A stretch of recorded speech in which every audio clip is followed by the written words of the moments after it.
ప్రాంతానికి చెందినటువంటి ప్రజలు రెండున్నర దశాబ్దాలుగా పోరాటాలు చేస్తున్నప్పటికీ ఈరోజు వరకు ఆ కళ సాకారం కాలేదు. ఆంధ్రప్రదేశ్ పునర్వ్యవస్థీకరణ బిల్లులో ఎప్పుడైతే సీమాంధ్రకు ప్రత్యేక రైల్వే జోన్ ప్రకటించారో ఆ కళ నెరవేరుతుంది అని ఉత్తరాంధ్ర వాసులు ఆశిస్తున్న తరుణంలో రాష్ట్రంలోని మిగిలిన ప్రాంతాలకు చెందినటువంటి నాయకులు కూడా జోన్ కావాలని, అంటే విజయవాడ, గుంటూరు, కర్నూలు తదితర ప్రాంతాల్లో కూడా జోన్లు కావాలని గొడవ పెట్టడం మొదలుపెట్టారు. అయితే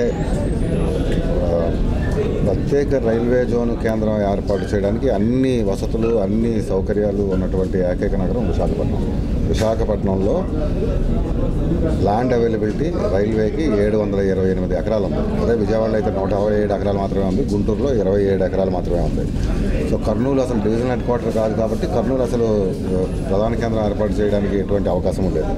అదేవిధంగా రైల్వే ప్రధాన కేంద్రం ఎప్పుడు జియోగ్రాఫికల్గా సెంటర్లో ఉండక్కర్లేదు, భౌగోళికంగా మధ్యలో ఉండక్కర్లేదు. అది ఇన్కమ్ సెంట్రిక్.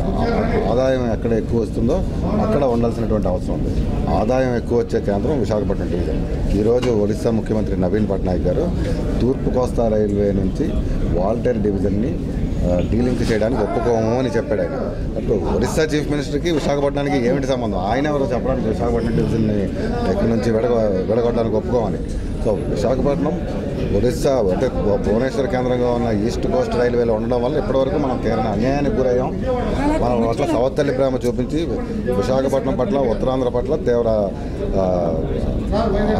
అలక్ష్యానికి గురైన రీజన్ ఇది. ఈ రీజన్కి ఎట్టి పరిస్థితుల్లో విశాఖపట్నం కేంద్రంగా ప్రత్యేక రైల్వే జోన్ ఏర్పాటు చేయాలి.